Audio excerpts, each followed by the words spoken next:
What's up, y'all? LTJ Reads is here. This is Throwing Light, and if you're not throwing light, you're not acting right. This is episode 105, I believe. Yes, and my pennant is now falling down. But anyways, I have my IML medal on. I wish Jeff Tucker was around to tie this for me. Every time I see him, I get him to tie it for me. So, anyways, so we're gonna wait till next time Jeff gets here to tie my medallion again. Anyways, I am excited to have Marcus Barela back, International Mr. Leather 45. How are you? Oh, I'm doing really good. I'm noticing that we're kind of twinning here, right? We Like are. black vest, no shirt, and participation medal. You have a few more accessories. I I've was got I was hoping I would match your energy, so I was just like, I'm gonna go with what I feel Marcus is doing. we're so in I love this. So, I was super excited that you were going to come back for a second time. A lot of that reason is because, you've had downtime now and you've been able to refocus your life. And I really wanted to have an interview with someone that's kind of had this kind of post IML life that fits them and what they're doing. I think the last time I had you on, you had just stepped down because and you were kind of adjusting to that. You didn't do a lot of judging, did you, after your step down? No, because I went immediately to school, which I had put off for a year so that I could travel as IML. Like, it was an interesting problem to have, getting accepted to UCLA at the same time that I won International Mr. Leather. And so thankfully UCLA accepted my request to put off my starting school for 1 year. And I put off school for a long time because I find it actually quite challenging, really difficult. And I've put all of my energy towards my studying and getting good grades and just all my classes and then of course working on the weekend. And with the very little bit of time that I would have off, I generally would go home to Midland, Texas to see my family. Mhm. Um, so Chicago, when in May, when I went to Chicago, I hadn't left LA or Midland, Texas for a whole year. Wow. Um, so it was nice to be back at IML and be in another city. And after having traveled the world and then just staying like in this like small bubble of like school, work, um, home, it was nice to be at IML this past year. So this past year that okay. Well, I saw you this year. I didn't even I think I just kind of ran into you by surprise. I didn't know if you were coming or not, but Oh yeah, I also another thing that I changed once I was finished with my year is I took myself I took a step away from social media um for a few different reasons, mostly because I am aware of how social media operates through this sort of algorithm, right? So like it knows me better than I think it does or than I know that it does. And I don't like this idea of being sort of controlled by the algorithm. And I wanted to take my attention back because I think that's what they're taking from us is our attention, and that's something that's really really valuable. And so I made the choice to stop scrolling on social media. So like my finger is now trained. I do not like I open Instagram probably 20 times a day. I've never been a big Facebook user. When I was doing my IML year, I was a little more active on Facebook, but I've always just had it attached to my Instagram. So if I post something on Instagram, it shows up on Facebook.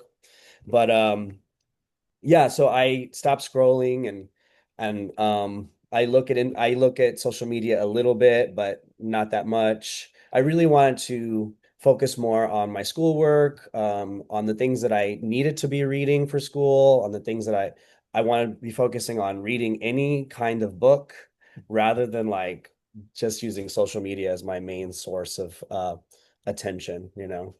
I agree with you. I think that Facebook brings a lot of drama to my life when I'm like I try to explain to people social media is like a job for me and you're seeing a persona, a lot of people know LTJ or think they know LTJ, and so, not as many people know Lewis, you know what I'm saying?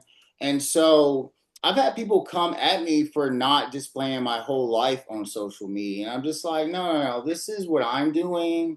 I know when I get on Facebook, I'm not seeing someone's complete life. I have that awareness. But to other people that just have that, they literally think what they see is what they get. And you're not getting a whole person. And I don't think people really understand that.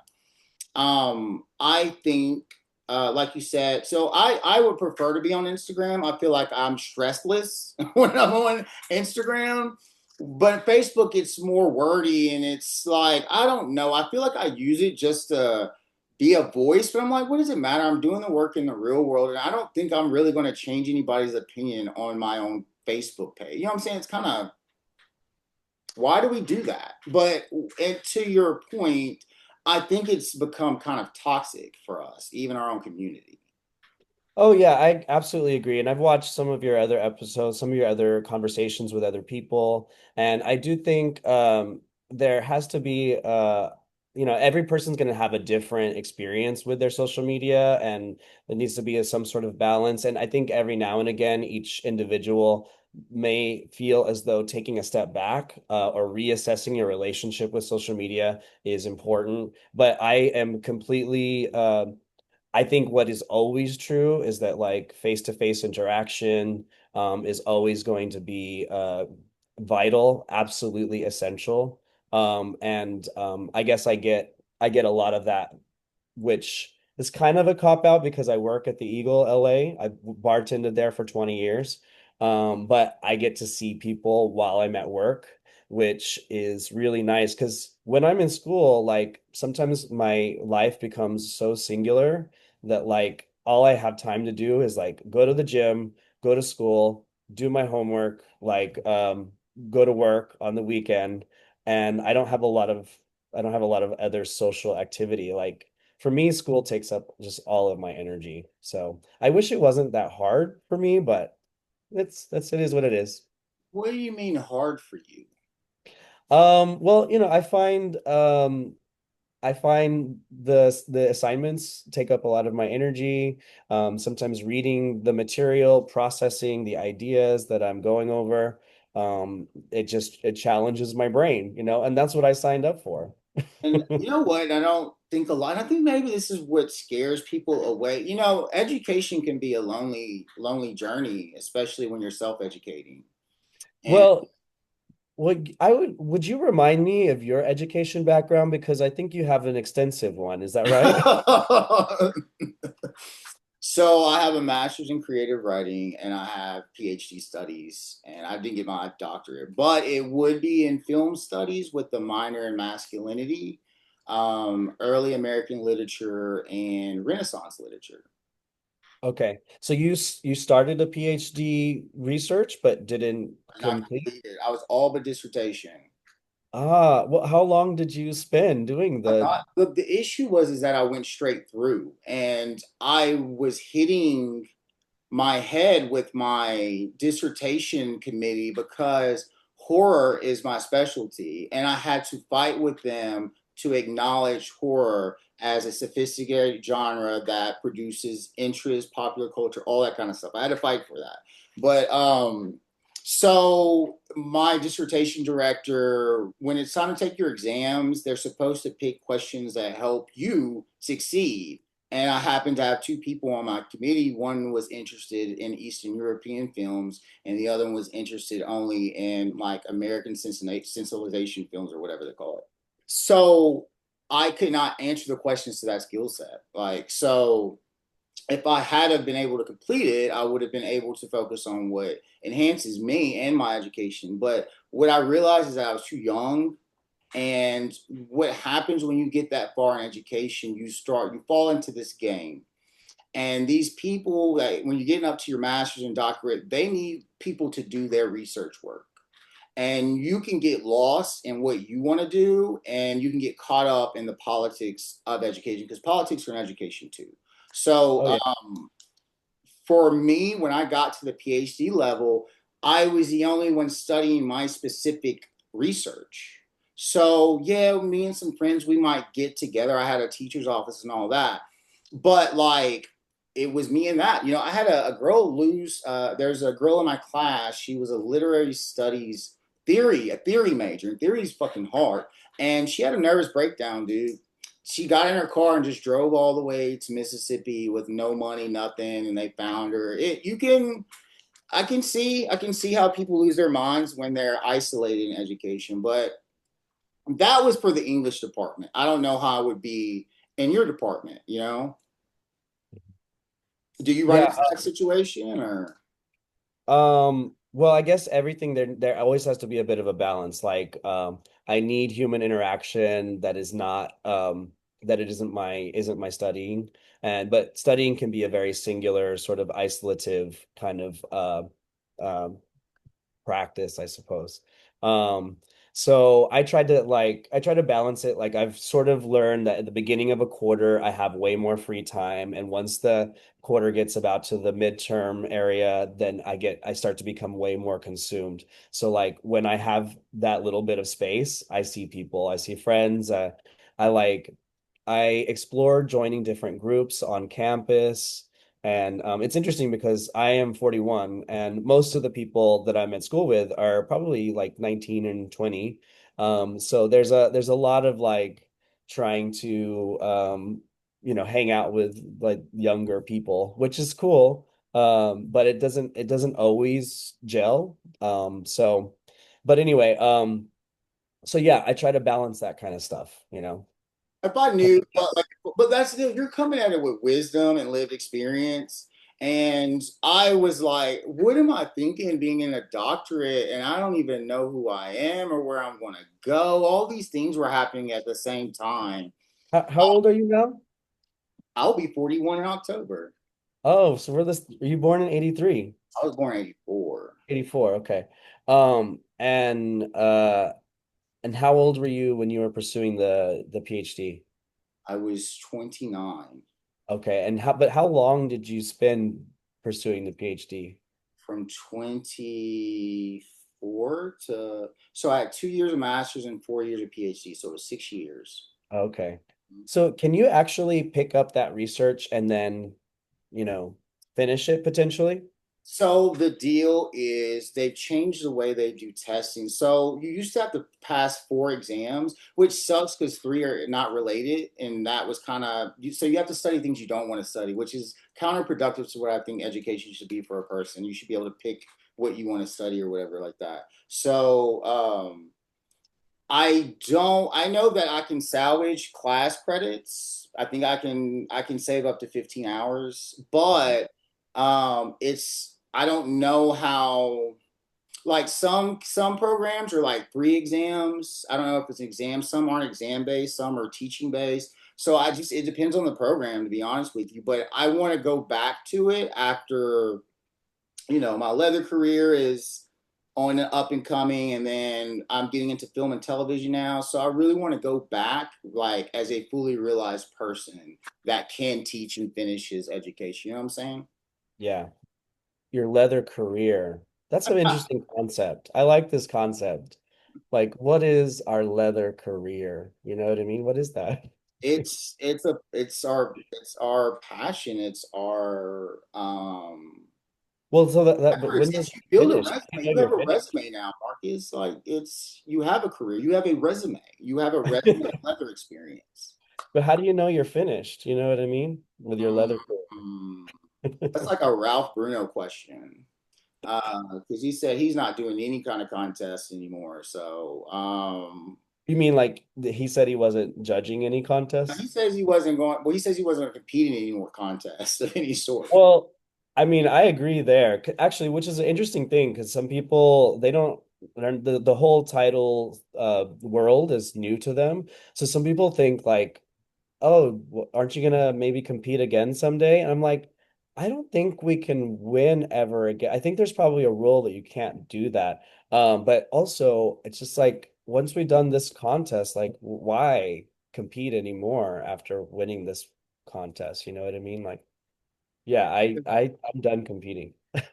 I had to come to the realization that like do because before IML this year, or I really thought I was going to go back and compete again, but then like things just change. Like where I want to be is where I'm at. You know what I'm saying? Like I got to sit on a panel last IML. Like that's a big like to go from not even getting top 20 to like now I have people asking me to be on this. I got to be up there with a panel Mufasa Ali put together, and I got to talk about my, experiences with racism that are very unique and not a, familiar type of me being a black person passing as a white person isn't like the story that you hear all the time. So Yeah. it was nice to get that validation. But I don't like at this point, like this is going to be a tour. Like I have the tools I need to succeed, and I just think it'd be redundant and unnecessary for me to go for another title at this point. Like I was going to run for Mr. Texas, but I'm doing Texas. I'm doing national work. I'm doing international work. You know what I'm saying? So I know it would be hard to do international Mr. Leather 2 times, but I just thinking like for people that go after titles more than once, they all have their purpose. And I was asking lots of people about that, but you just know when you're done. And I think I accomplished what I needed to accomplish with that title, but now I'm flying in a broader sense, I guess you could say. Yeah. Well, I don't want anybody in the audience to get me wrong. Like, I'm not saying that nobody should compete in two different for two different titles or three or four or whatever. But it's particularly for somebody who has happened to win IML. Like, I don't know that any of the other IMLs go for any other titles necessarily. Although I have seen another IML who's gone for like a weightlifting or body like a bodybuilding contest. So that's like a whole other sort Yeah, of. that would be the only reason. Like if I entered a different contest of some sort, like for Yeah. real. Okay, so in your studies, you said that you're doing Chicano studies. That is your focus now, or is it Spanish? Chicano studies is my major now. I've changed my major to Chicano studies.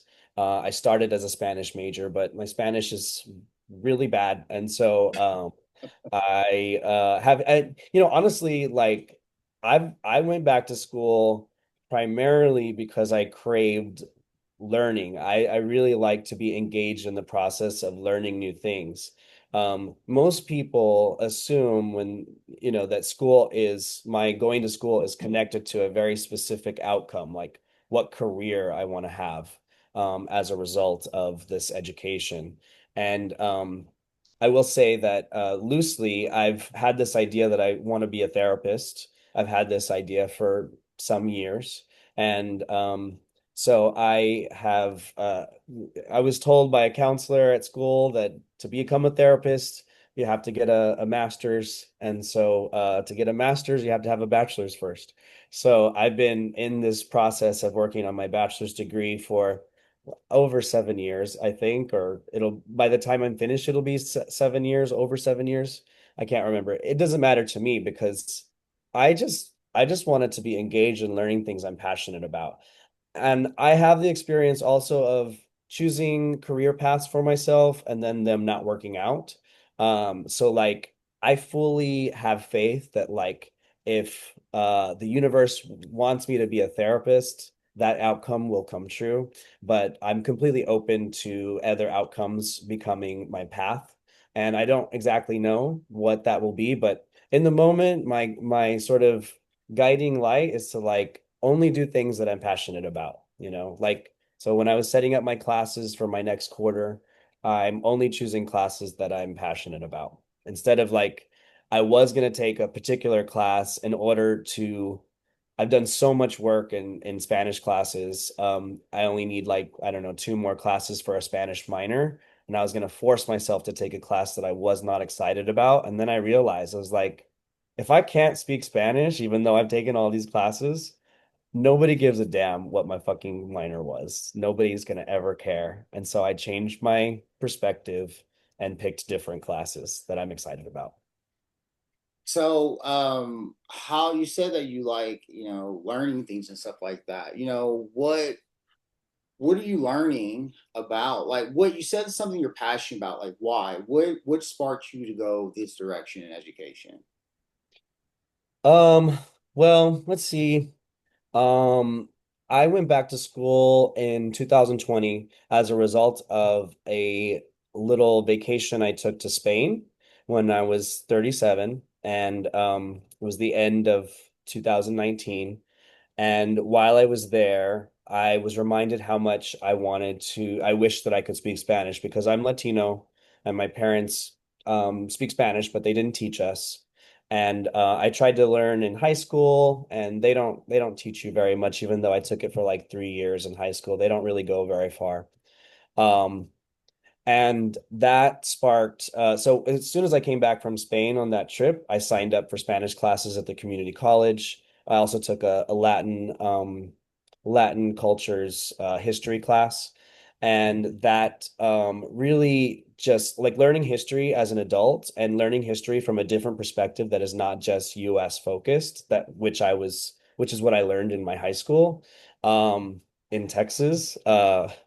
Was a totally different experience, particularly in 2020 when it's the pandemic and we've gone from in-person class to being online, and I am learning about the history of Latin American countries and learning how much injustice has occurred while there's like all this racial injustice. What is it?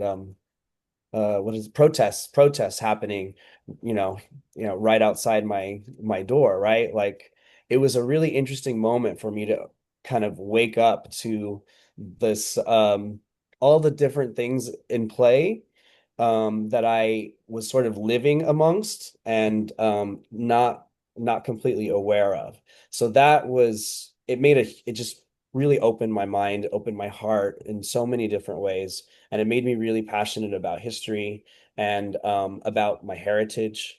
So, learning Spanish and learning about Chicano studies, um, I'm also getting a queer studies minor. So, like, all of it is related to investigating and researching all that makes up my heritage, my like gay ancestors, my Latino ancestors. Um, So I find that really fascinating too, and I feel very lucky to get to, kind of focus on in my undergraduate studies. What month If were you born? What's that? Were you born? What year? What month? Oh, I'm December. I'm December So, 10. okay, so you're a Sagittarius? Uh-huh. Fire sign. Yeah. The fiery one, the fieriest of the fierists. Don't get me started on astrology because I Here really like for it. I'm astrology. here for it. You're Scorpio? Super Scorpio. I have I don't. five, five planets were in Scorpio when I was born. Okay. Yeah. Yeah, I don't remember exactly, but because I like astrology, likely I judged your contest, right? I'm pretty sure that I kind of noted on a lot of people like, oh, this person's a whatever, this person's a what, because the birthdays were listed on the sheets that we had. And for whatever reason, I remembered that you're a Scorpio. It is a blessing and a curse all the time, 24/7. I can imagine. I can be Well, my worst enemy or I can be your worst enemy. It's up to you. I'm gonna try to stay on your good side, I okay? look, but people have seen me look, and I feel bad because I got angry the other week at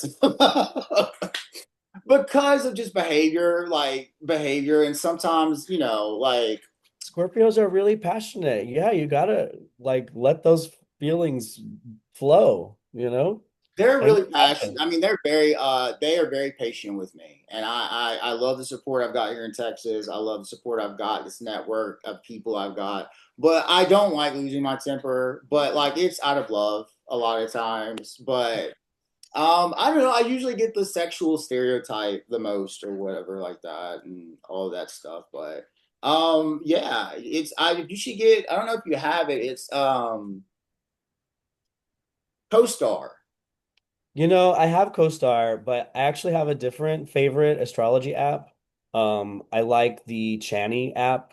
Chani Nicholas is an astrologer who wrote like a popular pop astrology book. But in her app, and I pay for it, like I paid. I pay yearly to have a full subscription to her app, and I find it really, really, really helpful. I use the guided meditations that are on there.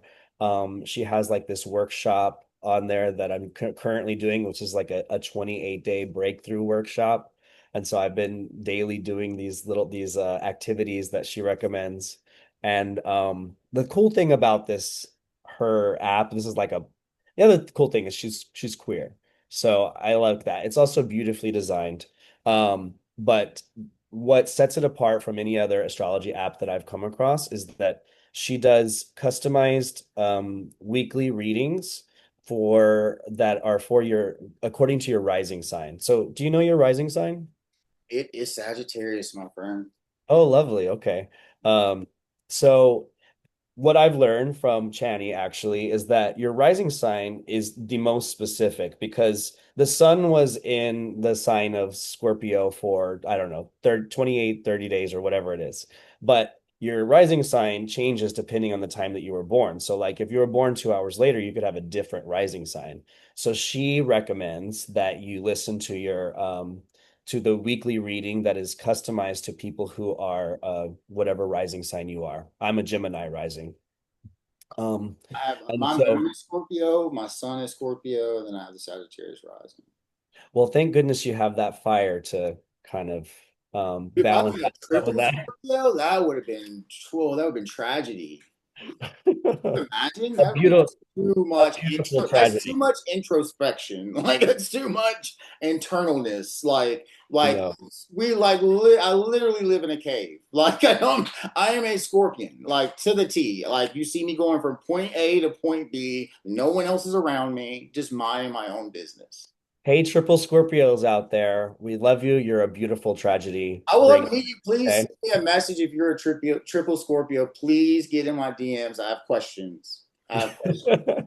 My Mercury was in Scorpio. My Saturn was in Scorpio, and my Pluto was in Scorpio. My Saturn in Scorpio is supposed to be like the that's like the eternal struggle or something like that. I don't know. I read up on it. It's been a while, but there's this other app called Patterns that I have. So that's something. And you know what? You do tarot readings, don't you? I don't necessarily do tarot readings like I don't like advertise like I'm a tarot reader that I charge. I do it for friends. I do it for fun. I do it for daily reflection. I happen to have a little set of cards in my hands right now. But I have Why do like you I'm have a collector. why do you have a set of cards in your hand right Well, I'm a collector and I have like probably around 100 decks. now? And Wow. there's always a deck around. And like lately I've had a month off of school, which has felt really nice. And when I'm in school, I like drop my journal writing practice, my tarot practice, my meditation. It's always like school, school, school, read for school, it's research for school. Um, and so while I've had this free time, I've picked up my practice again. And so one of the things I've been doing lately is because I have so many decks, I've been using multiple decks for one reading. And so I have them kind of all out. They're always somewhere. They're always around. Like I used four of them this morning, and this is just a little deck that I happen to have. It's not tarot actually, but So here's the truth. I'm scared to get a tarot reading. I don't know. I think even last time we talked about this, we talked about you giving me a reading.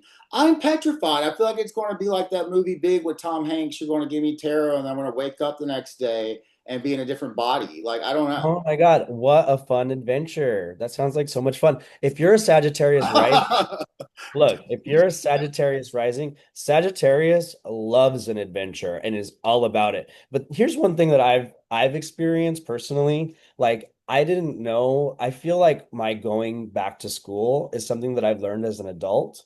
The sort of Gemini, right? Like intellectual pursuits is a kind of a Gemini quality. And so I feel like I've come into my other things in my as I've matured. Like my Pisces, I have a Pisces moon. And I feel like when I did IML, I really engaged in that. That was it was a part of me that really kind of shined when I was doing IML because I'm very sensitive and I can show my I can like engage to this like heart focused expression, which you could say vulnerability. And I cried on stage in front of everybody during my speech. Like, I think that was the moment that like kind of set it off. I thought you had water in you.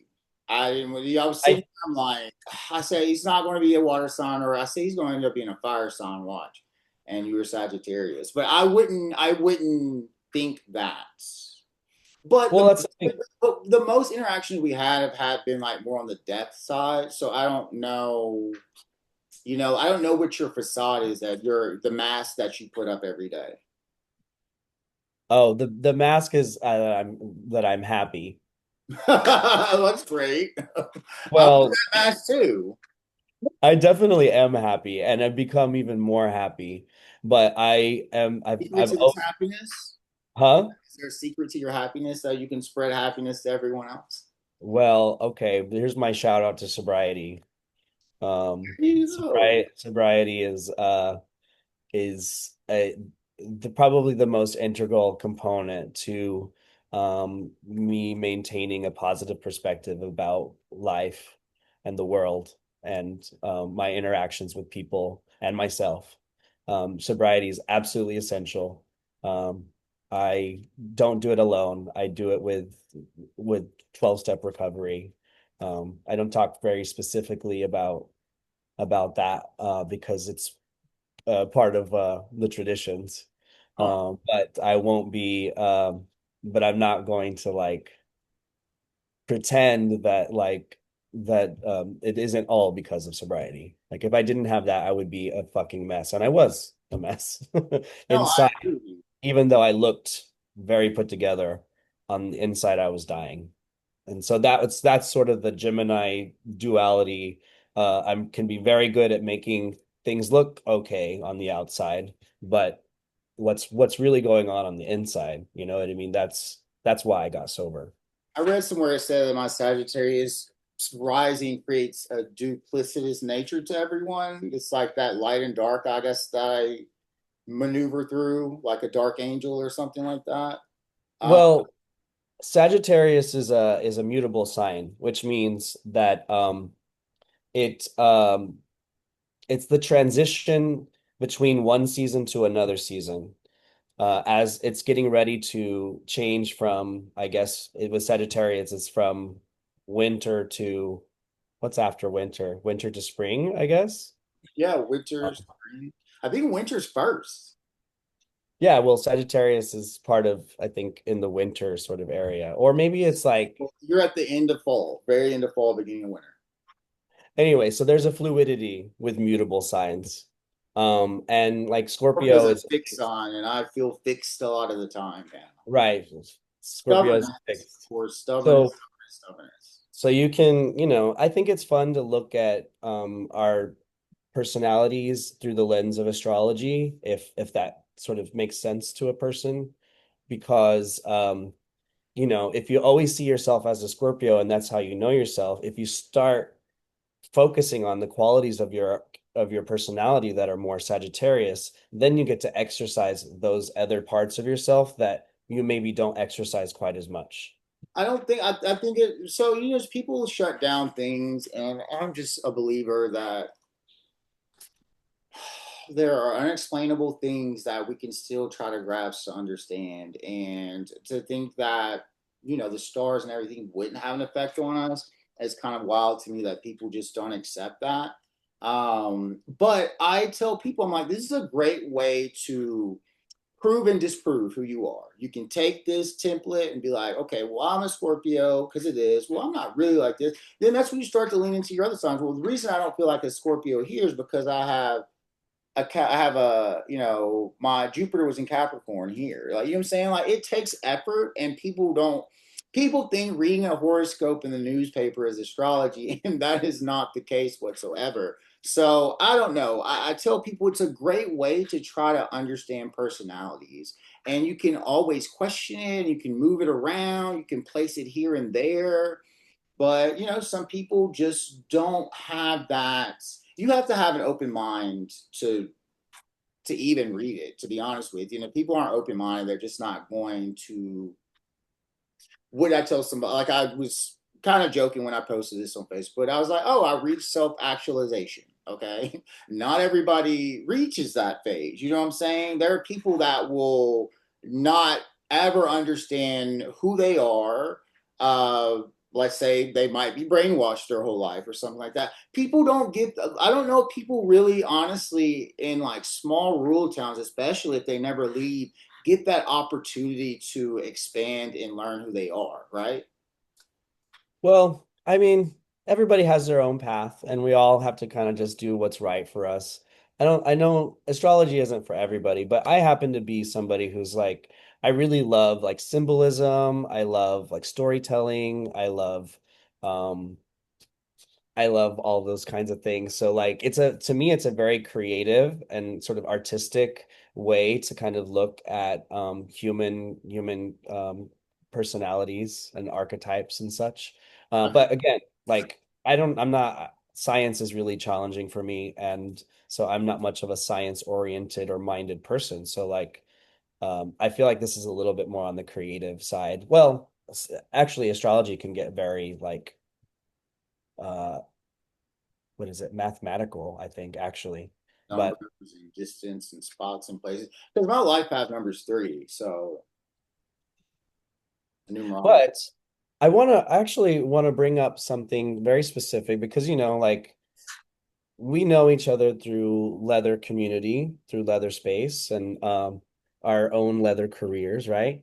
So to bring up that topic in a sense, something I'm really excited about is when when I was when I had this problem of like I want to combine my academics with my IML sort of experience.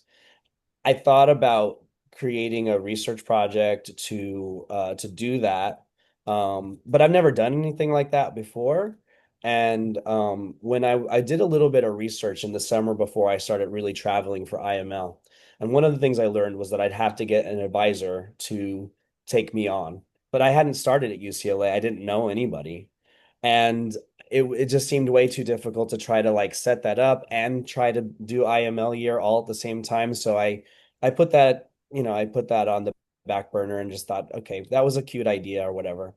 So then I do my year at school, and I had two queer studies classes, and my queer studies advisor happened to be my favorite advisor that I came across, my favorite professor that I came across in all of my years so far at UCLA. And I ended up asking him if I could do an independent research project and on the topic of IML. So basically, next quarter, starting in September, I think at the end of September, um, I get to spend 10 weeks focusing on creating a body of research that is IML centered. And my advisor will help me produce a body of material.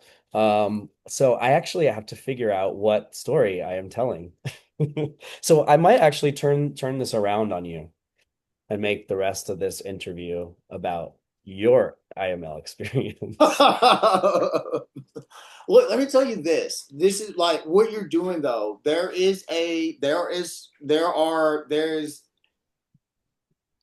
are people like you and me and Ty Leatherman, Dr. Ty. There are research focused people, and I think we're in this particular era of our own history, queer history, and everything, where we do have to start researching our ideology and working these things out to survive. That's what I think personally. Like I've always said, to survive these times is to reinvent the wheel. We can't use the same wheel anymore. It's like they know our moves, like it's time. This is the time where maybe coming together is beating, you know, is winning the time in the era. That's why I'm doing this. And, you know, um, God, when we work together, you can do so much cool shit, man. When you work together, and it's just really that's where my frustration comes off a lot of times in the community is, I'm sure you've experienced this because you've done judged tons of leather contests. It's the amount of energy that we are so upset to getting about lack of representation on a leather title panel, and I see people put a lot of energy to calling these things out. And I've also had the opportunity of having plenty of friends that have been producers of leather contests. And it's not an easy thing to do when you do the best with what you can. And as much as maybe you might want to, three women on your panel, you ended up with one. Like, should did where I was struggling with is that people got on the attack immediately. It was like, well, you don't have this, you don't have this, blah, blah, blah, without seeing the amount of effort and work that was put into the leather contest. And so for me right now, I just feel like we need to focus on ending petty things right now and really looking at our external threats and figuring out how internally we can beat them. And I think where I guess give this intimidation energy and stuff is that I do believe in tough love. And I believe there are times where, hey, this person might not be healthy mentally for the community. We need to support this person's mental health. But I just see a lot of these conflicts that happen as things that have you heard move in silence? That's what my mom told me. She was like, Lewis, you should just move in silence. So I was like, you know what? That's a good idea. And I think that sometimes we speak our hands that we're playing too much. And it allows us to be more susceptible to being divided and split apart because you have this greater threat that sees the division among us, and so they focus on it. That's why trans people are obviously being on the top, because you have people even with our own community, unfortunately, that do not support trans people. I'm talking about this is a small group of people, but that's how the enemy wins. They look for that weakness and then they exploit it. What do you think about that, Marcus? Um, well, what I would say is that I don't like to participate in like petty dramas. I also don't need to be the one whose voice is going to solve all of the drama that's happening. I waited. I've worked at the Eagle since I was 21 years old, and I think it was 17 years before I decided to do the leather contest. Like, I am a big believer in being like standing aside until I know that what how I want to get involved is completely authentic for me. And so I try to stay in my lane, on my path, with my values, and those things are my guiding lights and my trusted people who I ask for advice. Um, and that's a small group of people, you know. Um, I don't need to be the one who is the savior of everything. I don't need to be the loudest voice that has all the answers. That I don't think that's my role. I think what I've experienced in my life is that every project that I've done, all the things that I've put a lot of energy into, they've taken a lot of time and a lot of effort. So, you know, I'm fine with fading into the background while I do my thing. Everybody else can do their thing too, and that's what I'm going to do. And if you see me and I'm talking about something, then I felt ready. And I think that I'm very particular about, you know, choosing the people that I want close to me and who I give energy to and where I invest my energy. And that's all I can do is navigate my own world of engagement and what's important to me. and everybody else can do them, you know? Um, I agree with you. I think so. Like I'm still in leather years. I am turning three. Um, you're turning I what? I'm turning 3 years old in the leather community in August. What does that mean? So I've been of the community for 3 years, like dedicated Oh, and all that. It hasn't been that, and when I told people that, I'm like, yeah, and I had a title for half of that time. So people are like, would you do it? It's just like I don't want to say I have regrets. I wish that sometimes my ambition, I wish I would kind of maybe like push it down a little bit and enjoy the experiences and things I'm doing. But I was just on this mission to be taken seriously. Um, so and that's been whatever, and I've been lucky enough to earn that respect. But I don't know. I think that for me right now, I just want to make sure, even if it's through my studies or anything, that I'm just finding ways to mentally help us get through, the things that are going on right now. I think the fact that you're in school, like, speaks volumes, is inspiring because you are not, I mean, you like I said, like, you're choosing to go to school now and you're passionate about it and you're doing it. So many people don't think they can do that, Marcus. They don't think they can go back to school, and they're worried about what it's going to be like, if they're going to be the old person. But like, so many people go back to school when they're ready and they feel like they can fulfill their education. And I think that's amazing because you're inspiring me, by doing that. Because I'm like, I need to finish at some point. I need to figure out what research is going on for me. So, you know what I'm working on, Marcus? I'm working on a book called American Like Me.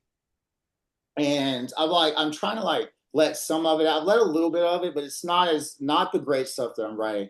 But I'm hoping to incorporate my individualism in a book, and it'll be about my experiences with racism, my experiences with homophobia, and but the most important thing is struggling under the American identity, and that we're being told that some people have that identity and the other ones we don't have it.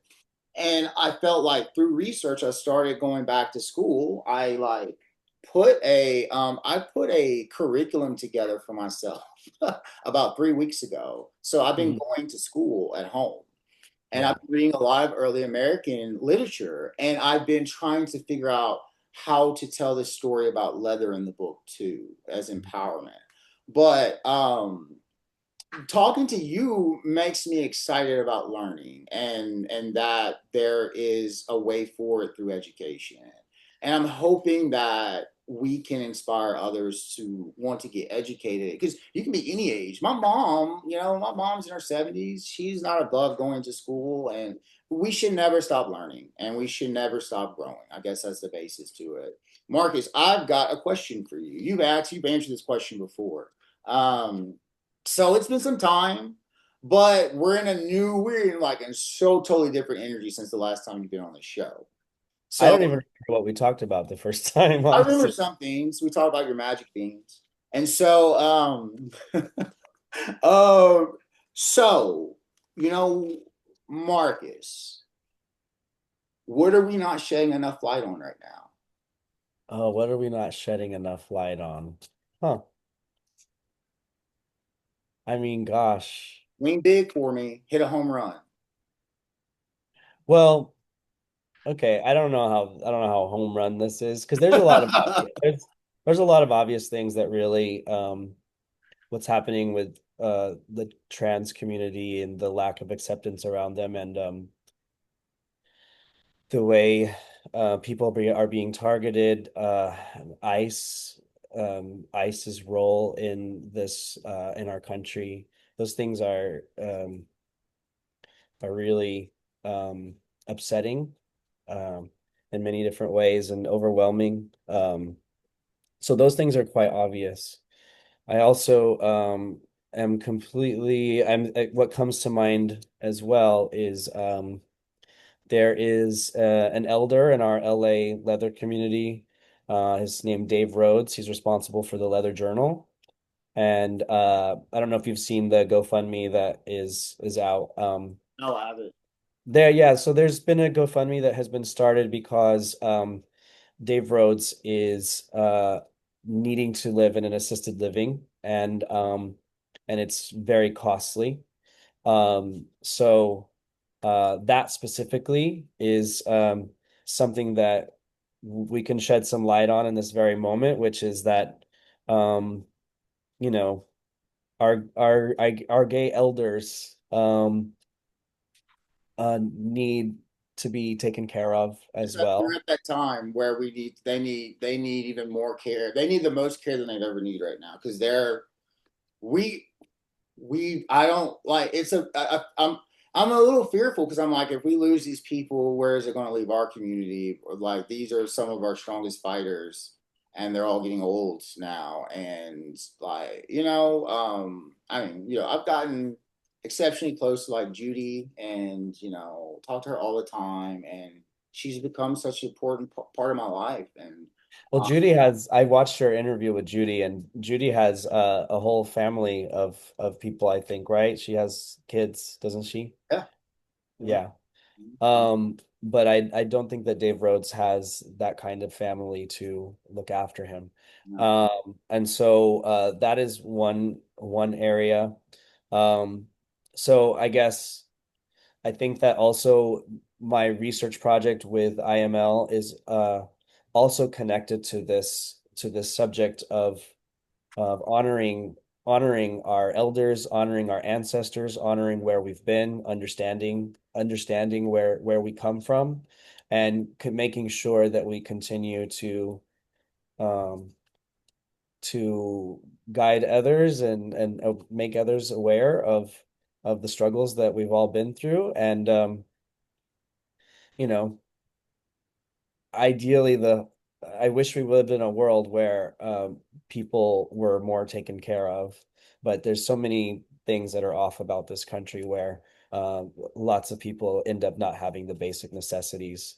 Um, so ultimately, um, I feel what my pursuing an education is related to is finding out how best can I um, contribute to the world rather than just always taking. So, Well, hey, if you ever need somebody, a research assistant, or if you got some kind of test you want to run on me, I'll do it.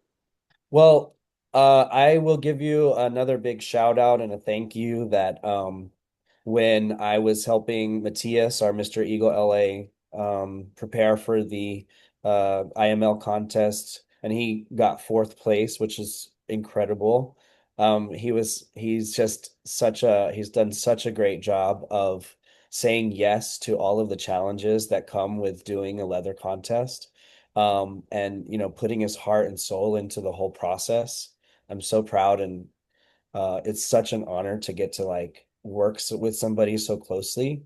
Um, but when we were preparing, your interviews were really helpful for us to get to know members of our community. So you're doing something that's really important. And I've the other day I watched more episodes because you are a resource for me as I prepared whatever research is meant to come out of me. I don't know exactly what it's going to be, but um, but we do it together. I'm going to need to talk to more of our fellows, and this is what keeps us connected and keeps us evolving, like you said. And so I think that it's just really important for each individual to tune in to their inner guidance to understand what's the best way that I can contribute, you know. Um, and for everybody, it's going to be different, but I'm really grateful that you've decided to have all these conversations and make all this information available, and all these different people from all over the world, um, and yeah, all their voices get to be heard, and that's really special. You're not going to probably get this reference, but maybe some horror fan out there will get this. But Freddy Krueger is my favorite pop icon of all time. I have like 4 Freddy Krueger dolls. Okay, What about tattoos? I don't have any Freddy Krueger tattoos. I haven't been able to commit to that because it's a monster, and I don't want to put a monster on it.